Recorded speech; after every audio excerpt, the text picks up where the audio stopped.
அப்போஸ்தலர் என்று பெயரிட்டாருன்னு இருக்கு. அப்போஸ்தலர் என்றால் அதனுடைய அர்த்தம் அனுப்பப்படுகிறவர்கள்னு அர்த்தம். யாரால? இயேசுவால் அனுப்பப்படுகிறவர்கள். அதாவது இன்னும் சொல்லப்போனால், விளக்கமாக சொல்லப்போனால், போஸ்ட்மேன், தபால்காரர் என்று சொல்லலாம். ஒரு தபால்காரர், ஒரு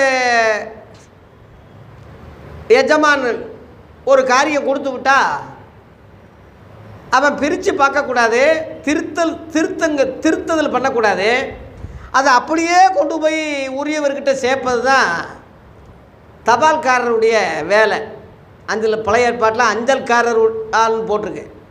அந்த அடிப்படையில் தான் அஞ்சல் அமைப்பு நம்ம இந்தியாவில், உலக நாடுகளில் அந்த அஞ்சல் அமைப்பு வந்தது. அப்போஸ்தலர்னா அனுப்பப்படுகிறவர்கள் தான். அவன் சுயமாக சொல்லக்கூடாது, எதையும் திருத்தல் பண்ணக்கூடாது.